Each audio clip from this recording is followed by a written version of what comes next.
한국에 가면 동상마저 마스크를 쓴 모습을 볼 수 있다. 최근 한 트위터 유저가 올린 글인데요. 마스크를 착용하고 있는 한국의 동상 사진을 첨부하였죠. 전 세계가 마스크 대란을 겪고 있는 현 시점, 한국만큼은 전혀 다른 세상에 살고 있어 부럽다는 시선을 보내고 있는 것인데요. 이러한 그의 트윗에 수많은 네티즌들은 공원에 있는 호랑이도 마스크를 쓰고 있어, 공룡도 마찬가지야 라며 한국의 상황에 놀라움을 보여주고 있는데요. 이 소식을 접한 한국 네티즌들은 양반 동상, 강아지 조형물, 소녀 동상 등 여기저기 널려있는 마스크 상황을 전 세계인에게 자랑하는 행렬을 이루기도 했습니다. 심지어 한국에 파견되어 있는 영국 BBC의 로라 비커 기자 역시 한 동상이 씌워져 있는 마스크 사진을 공유했는데요. 이러한 모습을 본 일본의 한 언론에서는 지금이라도 한국을 따라해야 할까? 라며 질투의 심정을 한없이 드러내기도 했습니다. 일본에서는 여전히 마스크 부족으로 고통을 겪고 있으며 아베 내각이 기껏 내놓은 대책은 아무런 효과도 없이 국민들을 불안에 떨게 만들기만 했을 뿐이라고 말하는데요. 3월 초부터 마스크 오브제를 실시한 한국을 언급하며 일본과 너무나도 다른 한국의 상황을 부러워하고 있습니다. 그런데 이후 이 기사는 이상한 방향으로 전개가 됩니다. 일본의 방식도 나쁘지 않다라며 아베 총리가 발표했던 첫 마스크 배포에 대해서는 일본답게 재치 있는 방편이었다 라고 논평한 것인데요. 배달 직원이 각 가정마다 일일이 방문하여 공정하게 배부하는 것이 세심한 관찰과 기록을 중시하는 일본에게 적합한 일본다운 해결책이라는 것이죠. 강 건너 불구경으로 지켜보는 우리의 입장에서는 한편으로는 재미있다고 표현할 수도 있긴 하지만 정작 당사자들이 그것을 재미있다고 표현하며 정신 승리하는 모습은 황당하기 그지없는데요. 일본의 망발은 여기서 그치지 않습니다. 27일 일본의 프레지던트 온라인에서는 이번 세계적 위기가 끝난 후에는 일본이 독주할지도 모른다고? 라는 파격적 제목의 기사를 기고했습니다. 그리고 그 근거로는 일본의 지방자치력, 국민성, 의료제도를 들고 있는데요. 이 세 가지가 다른 국가들에 비해 월등하기 때문에 다른 국가들이 파탄을 맞이할 순간에도 일본은 홀로 독주할 저력이 있다고 주장하고 있죠. 현재 도쿄도의 코이케 도지사와 오사카부의 요시무라 지사는 국가위기를 상대하며 그 존재감이 단연 돋보이고 있다고 하는데요. 국민들을 위해 고생하는 그들의 모습은 빛 그 자체라고 치켜세우고 있습니다. 하지만 이것은 중앙정부에 대한 불신이 극에 달해 지자체들이 각자 살기 위한 발버둥을 치는 것인데, 이러한 정권 붕괴 상황을 이렇게까지 미화시키고 있으니 그 능력 하나만큼은 대단하다고 느껴지네요. 또한 다른 나라에 비해 긴급사태를 늦게 선포했음에도 일본인들은 이미 집 밖으로의 외출을 삼가고 있었다며 칭찬하는데요. 이런 상황에 대해서 혼잡한 거리를 걷는데 누구와도 부딪히지 않는 깨끗한 느낌이라는 요상한 비유를 하기까지 합니다. 얼마 전에 우리가 흔히 접할 수 있었던 일본인들의 벚꽃 구경, 클럽과 술집에 가기 위해 거리로 쏟아져 나오던 젊은이들의 인터뷰는 기억 조작의 결과인 것일까요? 신기할 따름입니다. 마지막으로 뉴욕과 이탈리아 등에서는 4월 18일 기준 1일 사망자가 600에서 800명을 보이고 있는데, 일본에서는 그에 비해 현저히 낮은 수치를 보여준다며 일본의 의료제도는 대단하다고 말합니다. 일각에서는 진단검사가 적기 때문에 일본의 데이터를 신뢰할 수 없다고는 하지만, 사망자가 적은 것을 본다면 실질적으로 일본의 데이터는 신뢰할 만하다고 말하기까지 하는데요. 얼마 전 저희 채널의 영상에서 보도해드린 것처럼 일본에서는 원인 미상으로 사망했던 이들을 사후 검사해봤더니 C19 양성 판정이 나오는 사례가 속출하고 있습니다. 그럼에도 이 언론에서는 이런 사례를 전혀 언급하지 않는 것을 보면 아무래도 일본의 소식은 일본보다 한국에 더 빨리 전달되는가 봅니다. 현재 한국의 위기 대응은 세계 최고라고 말할 수 있습니다. 수많은 국가들이 이것을 따라하는 것을 통해 그것을 증명할 수 있는데요. 이상하게도 일본만큼은 이 사실을 애써 부정하며 일본만의 대응 방식을 줄줄이 내놓고 있는데요. 오늘은 그 놀랍고 기발한 사례를 몇 가지 소개해드리도록 하겠습니다. 우선 워킹스루입니다. 한국에서 운용했던 드라이브스루 시스템이 전 세계의 극찬을 받자 한국은 이에 후속작으로 워킹스루 시스템도 도입했는데요. 이 역시 수많은 외신에서 보도되며 한국인의 기발함은 극찬을 받았죠. 때문에 일본에서마저 끝내 한국의 워킹스루 시스템을 자국에 도입하기로 한 모양인데요. 그 모습이 조금 당황스럽습니다. 한국의 경우 의료진이 밀폐된 공간에 들어가고 빈틈없는 장갑을 이용하여 지원자의 검체를 채취하죠. 하지만 일본은 오직 비닐막 하나만 앞에 세우고 거기에 구멍을 뚫어 의심자의 검체를 채취합니다. 분명히 과거 일본에서는 한국의 시스템을 보며 한국의 워킹스루, 드라이브스루 시스템은 의심자의 검체를 채취하고 난 후 의료진의 보호장비를 소독할 수 없어 위험하다 라며 비판을 했었는데 오히려 자신들이 더 허술한 대응을 하고 있네요. 게다가 이 옆에 있는 보조원은 대체 뭘까요? 이분은 보호장구마저 굉장히 허술한 상태에서 의료진을 돕고 있는데 아무래도 버리는 폐로 사용되는 모양입니다. 다음은 마스크입니다.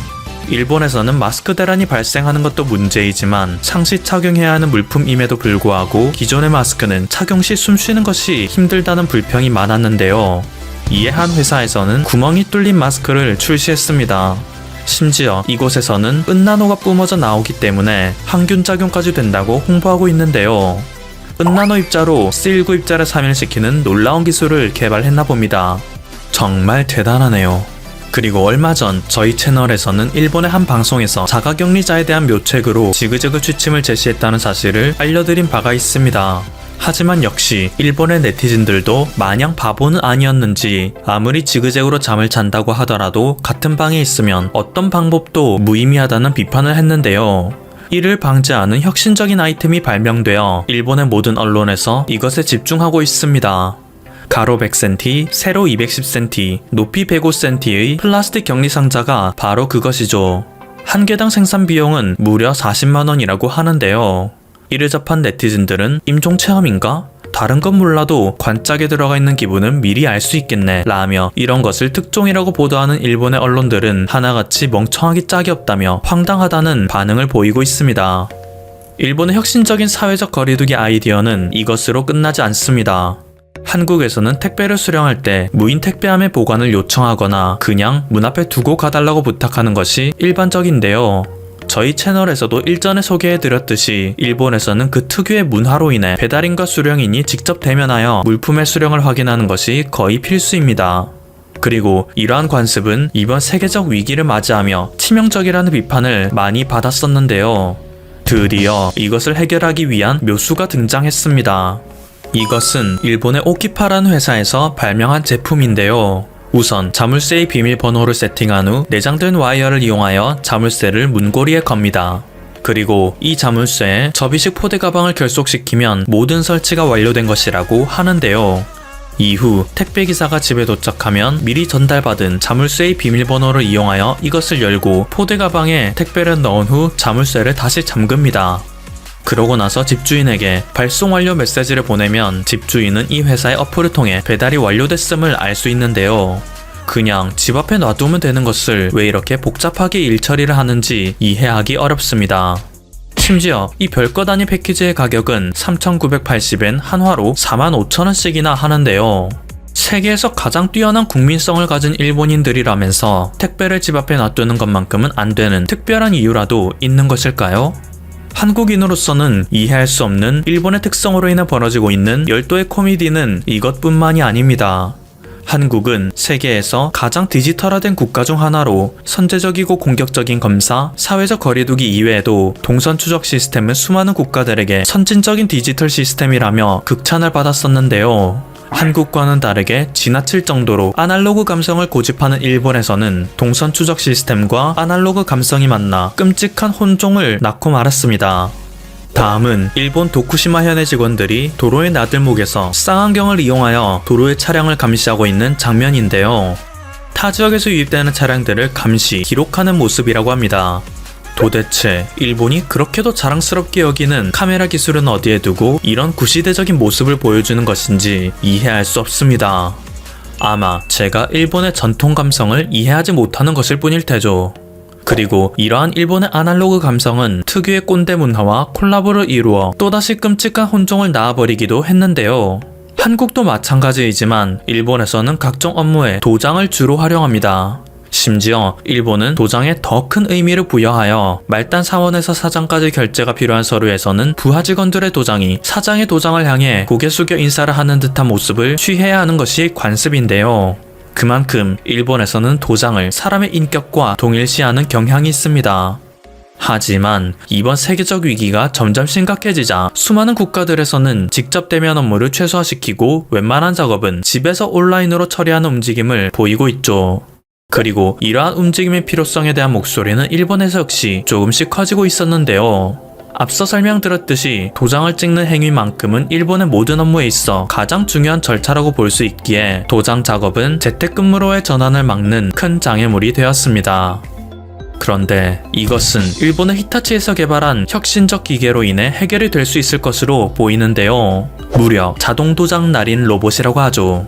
이 기계를 이용하면 사람이 직접 도장을 찍지 않아도 되는 것은 물론이고 사람이 일일이 찍는 것보다 훨씬 빠르고 효율적이기 때문에 일본의 실무자들에게 폭발적인 호응을 받고 있다고 합니다. 하루를 거르지 않고 참신한 아이디어들이 쏟아져 나오는 일본.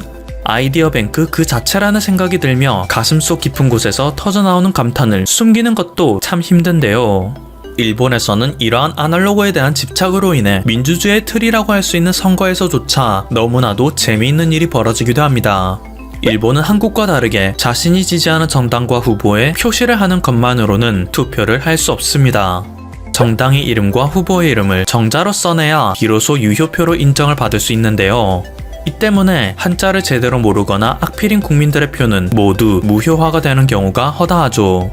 그런데 이것뿐이라면 그나마 다행이지만 더욱 어메이징한 일이 발생할 때도 있는데요. 최근에 시즈오카에서 열린 한 보궐선거에서는 타나카 켄이라는 이름을 가진 후보가 2명이나 출마하는 사태가 벌어졌습니다. 이름의 발음뿐만 아니라 한자까지 정확하게 일치하여 만약 어떤 국민이 자신의 투표용지에 타나카 켄이라고만 작성하여 제출한다면 이 두 후보는 각각 0.5표씩 나눠 먹게 된다고 하죠. 타나카 켄이라고 적힌 투표용지가 1만 장이 있다면 두 후보가 각각 5,000표씩 나눠 먹는 희한한 시스템인 것입니다. 이런 일이 흔하지는 않지만 너무 말도 안 되는 허점이 있다는 것이 밝혀졌기 때문에 일반적인 사람이라면 이 시스템 자체를 대대적으로 갈아엎어야 할 것이라고 생각하는 게 정상일 텐데요. 일본에서는 이걸 또 기상천외한 방법으로 대응해버립니다. 두 후보의 이름은 같아도 나이는 다를 테니 후보자의 이름 뒤에 나이를 적어서 제출하라는 것이죠. 즉 42세의 타나카 켄과 54세의 타나카 켄 중에서 자신이 지지하는 후보가 42세의 타나카 켄이라면 타나카 켄 42세라고 써서 제출해야 한다는 것입니다. 실제로 이 후보는 유세활동 당시 이름 뒤에 나이까지 써주세요라며 올바른 투표용지 작성 방법을 알리는 활동을 하기도 했습니다. 공약 하나를 더 알리는 데 힘쓰는 시간도 모자랄 텐데 말이죠. 그렇다면 만약 이름도 같고 나이도 같으면 어떻게 해야 할까요? 참 이해할 수 없는 일본의 문화라는 생각이 드는데요. 이렇게 보면 왜 일본의 국민들이 정치 참여에 그토록 무관심한지 어느 정도 이해가 가긴 합니다. 일본의 정치들은 이것을 노려 이 희한한 제도를 유지하는 것일까요? 일본의 엉망진창 시스템이 이렇게 날이 갈수록 부각되자 일부 언론에서는 이러한 일본의 뒤떨어진 관습에 대해 비판하는 기사를 내보내기 시작했습니다. 재난 상황 속에서도 재택근무를 할 환경이 구축되어 있지 않다며 일본의 인프라는 최악이라고 주장하는 곳도 있는가 하면 일본 정권의 모든 대응 방식은 세계의 상식으로부터 한참 떨어져 있다라고 하기도 하죠. 심지어 일본의 뉴스위크에서는 일본의 위기는 C19 위기가 아니라 인재다 라며 일본을 궁지에 몰아넣고 있는 것은 C19가 아니라 일본을 움직이고 있는 사람들이라고 비판하기도 하는데요.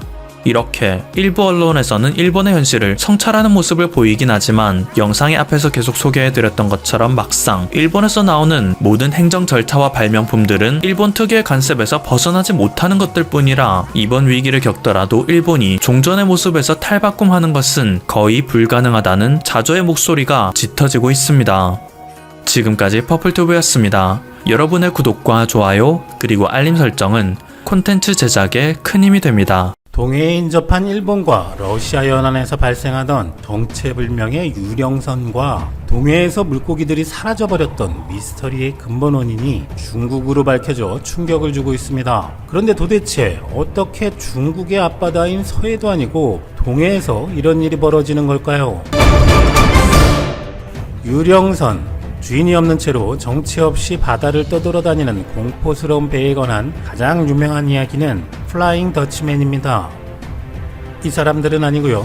대항해 시대 네덜란드인 선장이 아프리카 희망봉을 통과하던 중에 악천후에도 불구하고 항해를 고집하다가 침몰해버렸는데 그 똥꼬집에 대한 벌로 영원히 희망봉을 떠도는 벌을 받게 되었다는 전설. 이 전설의 오리지널 이야기는 독일인 선장이 악마와 영혼을 건 주사위 내기를 했는데 내기에 이기기 위해서 비겁하게 13일의 금요일에 출항을 했는데도 폭풍우 때문에 내기에 질 것 같자 열받아서 악마야, 내 영혼을 가져가고 폭풍우나 멈춰달라 라고 입을 털었다가 선장과 선원들 영혼까지 빼앗겨 영원히 바다를 헤매게 되었다는 스토리입니다. 이 유령선 이야기는 바그너의 오페라로도 만들어지고 요즘 전 와이프 때문에 많이 힘드신 잭 스페로우 형님의 캐러비안의 해적에도 등장하는데요. 바닷일을 하는 사람들에게 이런 유령선이 더 공포스러운 이유는 유령선을 목격하게 되면 그 사람은 큰 화를 입는다는 징조로 받아들여지고 있기 때문이라고 합니다. 그런데 최근 몇 년간 일본과 러시아 연안에서는 정체를 알 수 없는 유령선과도 같은 괴선박들이 잇따라 발견되고 있었는데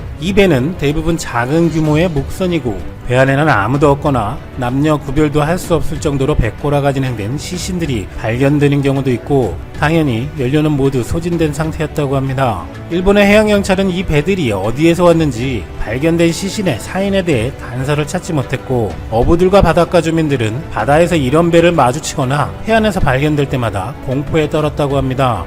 그런데 이런 배들 중에서 선체에 한글이 적힌 것들도 있고 한글이 적힌 음료수병, 담배라든가 결정적으로 김일성 초상이 들어간 배지를 달고 있는 시신들이 발견되며 북한 국적의 선박인 것으로 추측되었습니다.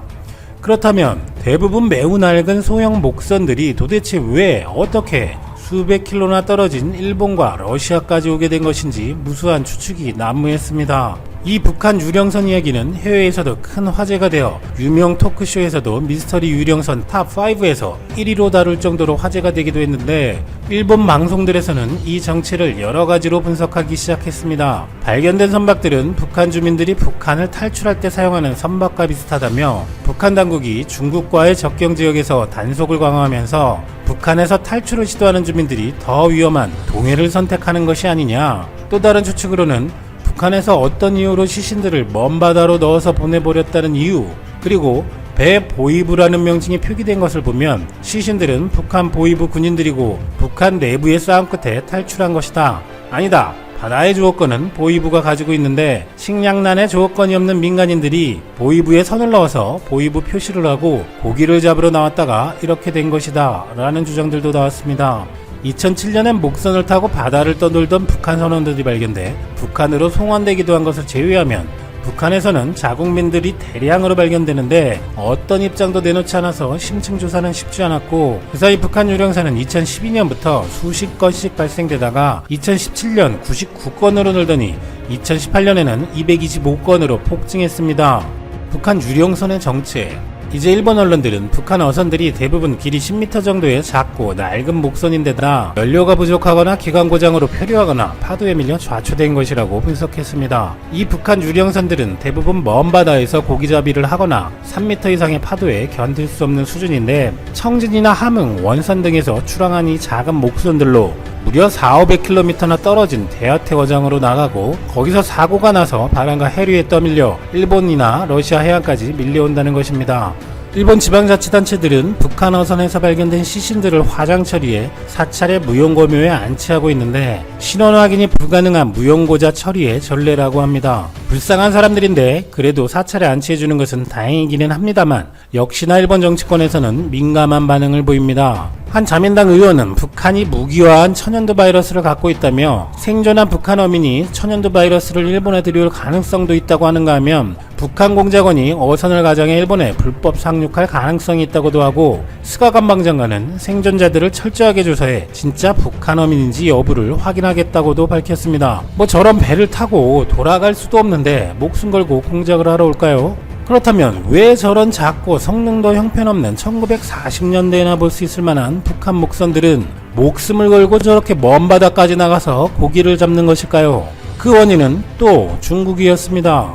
한편 북한 유령선이 계속 발생하는 동안 동해에서는 오징어가 잡히는 양도 급격히 줄어들었는데 2003년도 기준과 비교하면 2018년에는 한국과 일본의 오징어 어획량이 80%나 줄어든 것에 대해 과학자들과 비영리 단체인 글로벌 피싱워치가 분석을 한 결과를 지난 22일 국제학술지 사이언스 어드밴시스에 발표했습니다. 그 내용은 충격적입니다. 과학자들은 인공위성을 이용해 어선의 위치를 추적하고 불법 조업 행위를 모니터링한 결과 2017년에서 2018년 북한 동해에서 벌어진 세계 최대 규모의 불법 조업 실태를 상세하게 분석해내는데 성공한 것입니다. 이에 따르면 북한 동해에서 불법 조업을 한 미확인 중국 어선인 소위 암흑선단은 1600척이 넘으며 이들이 잡아들인 오징어는 16만 톤이 넘는 것으로 나타났는데 4억 4천만 달러 5,300억 원어치에 해당하는 것으로 추정됩니다. 이 양은 일본과 한국의 전체 어획량을 더한 것과 맞먹는 양으로 이런 규모의 불법 선단은 중국 전체 원형어선의 3분의 1에 달하는 규모라며 한 국가의 상업선단이 다른 나라 수역에서 저지른 불법 조례 사례 중 가장 큰 규모라고 말했습니다. 이들 배 가운데 상당수는 중국 앞바다에 있던 무어가 불법 어선이 남해를 거쳐 동해에 진출한 것으로 추정됐지만 그동안 추적하기 어려웠습니다. 중국 어선들의 조업 방식도 충격적이었는데 저인망 선단이 그물을 서로 연결한 뒤 바닷물을 펄리는 방식으로 오징어를 싹쓸이하는 것으로 연구자는 마치 단체로 풀을 깎는 것처럼 보였다고 묘사할 정도였습니다. 또한 어두운 소형 북한 어선이 러시아 연안에 진출해 오징어를 잡는 상황도 발견됐는데 길이 50m의 첨단 장비로 무장한 중국 쌍끌이 어선과의 경쟁 때문에 북한 어민들이 인근 러시아 해안까지 밀려난 것으로 보이는 것으로 이것은 수백 척의 북한 어선이 러시아나 일본 해안에서 유령선으로 발견된 이유를 말해주는 증거인 것입니다. 그러니까 북한 어선들은 그전에는 북한 연안에 있는 가까운 바다에서 조업을 해오다가 북한 정권이 2016년 7월 1,500여 척이 조업할 수 있는 연간 어업권을 연간 3천만 달러를 바꿔 중국에 넘긴 이후 먼 바다에서 조업할 수밖에 없는 상황이 된 것입니다. 유엔 해양법 협약에 따르면 각국이 연안으로부터 200캐리까지 바다를 EEZ로 지정하고 그 수역의 모든 자원에 대해 독점적 권리를 행사하기 때문에 특정 국가에서는 타국의 EEZ를 항행할 수는 있지만 조업할 수는 없는데 북한 연안과 동해상이 중국 어선에 점령되어 버리니 그 조각배들을 가지고 러시아나 일본 EEZ까지 가거나 4,500km 떨어진 대하태까지 가게 된 것이죠. 북한 어선들이 죽음을 무릅쓰고 이러는 이유는 뭘까요? 무엇보다 먹고 살기 위해서입니다. 북한에서는 오징어 잡이가 돈이 된다는 소문이 퍼지면서 어민들이 아닌 일반 주민들까지 조업에 나서고 있는데 경험이 없는 사람들끼리 너도 나도 모터 하나를 단 목조 어선을 만들어 바다로 나가면서 사고가 빈발하고 있다는 것입니다. 북한에서 낙지라고 불리는 오징어가 중국으로 팔리는 값은 톤당 12,500위안, 우리 돈 200만원이고 이 오징어들이 중국산으로 원산지가 바뀌면 톤당 4만위안, 약 700만원이 되는데 중국인들이 3배 넘게 남겨 먹네요. 우리나라로 들어오는 중국산 오징어들 중 일부도 북한에서 밀수로 넘어간 것이라는 말도 있습니다. 그래서 북한 어민들은 한 번 출항하면 달러하러 200달러 안팎의 고수입을 얻을 수 있기 때문에 죽음의 위협을 무릅쓰고도 바다에 뛰어들고 있다는 것입니다. 또 다른 이유는 북한 정권이 어업을 주요 국책 사업으로 추진하면서 어획량을 증대하라고 압박하고 있기 때문입니다. 김정은은 매년 신년사에서 수산업을 획기적으로 발전시켜 인민생활 향상에서 더 큰 전진을 이루어야 한다고 강조해왔고 경리하는 원수님께서는 선상에 가득 찬 물고기를 보시고 정말 기분이 좋다고 피로가 한순간에 풀린다고 노동신문도 어선은 조국과 인민을 지키는 군함이며 물고기는 군대와 인민에 보내는 총탄, 포탄과 마찬가지라면서 독려한다고 합니다. 그런데 중국의 연안 어업권을 팔아놓고서는 어민들에게 할당된 어획량은 여전하니 북한 어민들이 먼 바다까지 고기를 잡으러 나가야 하는 상황인 것입니다. 한편 중국이 이런 일을 하는 것은 동해안뿐만이 아니고 세계 어장에서 오징어를 남획하는 바람에 자원 고갈, 가격급 등 수익성 악화 등 각종 부작용이 속출하고 있다고 홍콩 사우스차이나 모닝포스트도 보도할 정도입니다. 더군다나 보통 긴 줄에 낚시를 여러 개 달아낚는 전통적인 오징어 조업과 달리 역시 중국은 그물로 한꺼번에 대량으로 잡는 싹쓸이 조업을 해서 전 세계에서 욕을 먹고 있는데요. 중국은 군사위성까지 동원해 전 세계 바다에서 오징어 무리가 이동하는 상황을 포착, 자국 어선에 알려주기까지 한다고 합니다. 이렇게 중국 어선이 몰려드는 바람에 한국과 일본의 오징어 가격은 폭등했고 대만 앞바다에도 밀려 들어오는 중국 어선으로 어획량 급감과 가격 급등의 고통을 겪고 있지만 중국의 위세에 눌려 항의도 제대로 못하고 있다고 합니다. 오징어를 수입하는 미국과 유럽 국가들도 가격이 폭등하고 세계적으로 오징어도 마음대로 못 먹게 하는 중국이네요. 1990년까지 중국인들의 1인당 생산 소비량은 10kg 정도였는데 2010년 통계에서는 33kg을 넘어섰고 여기에 인구빨이 더해지니 전 세계 여행량의 35%를 잡고 소비는 30%나 하고 있다고 합니다. 그런데 중국 앞바다는 남핵과 환경오염으로 씨가 말라서 어장으로의 가치가 바닥나자 시진핑은 더 큰 배를 만들어 더 먼 바다로 가서 더 큰 고기를 잡아오라고 불법 조업을 독려하기도 합니다. 하여튼 이런 표현은 잘 만들어 올림픽인 줄 알겠대. 세계에서 침몰되는 중국 어선들, 외신에서는 이런 때로 몰려다니는 어선단을 가리켜 차이니즈 피싱 플릿, 어선 함대라고 아예 고유명사가 되어버렸습니다. 이에 빡친 여러 국가들에서 강력하게 대처하기도 하는데 세계 각국에서 납포되는 사례는 부지기수입니다. 머나먼 아프리카에서도 중국 어선 수백 척들이 불법 어업을 일삼아서 억류되는 뉴스들도 종종 나오고 있고 러시아 경비함이 도주하는 중국 선박에 500발이나 총포 사격을 해서 침몰시킨 적도 있었고 인도네시아에서는 중국 불법 어선 수백 척을 모아서 폭파하는 쇼를 연례 행사로 해서 사이다를 안겨주기도 했었습니다. 지구 반대편인 아르헨티나에서는 중국 어선이 검문하는 해양경비장을 오히려 들이받으려고 하자 기관총을 난사해서 배를 격침시켜버린 적도 있었습니다. 우리나라 입장에서는 서해에서만 문제인 줄 알았던 중국 어선이 어떻게 동해에까지 와서 씨를 말리고 있는 것도 어처구니가 없고 자기 앞바다 주어권은 중국에 팔아버리고 주민들에게 사지에 가서 물고기를 잡아오라고 하는 북한도 참... 동해안 공포의 유령선과 씨가 마르는 오징어의 원인은 중국과 북한이었습니다. 그런데 올해는 코로나 사태 때문에 지금 동해안에는 중국 어선들이 많이 없어져서 최근에는 오징어가 좀 더 많이 잡힌다네요. 중국이 건강해져서 원상태로 돌아가기 전에 오징어라도 든든히 먹어둬야겠습니다.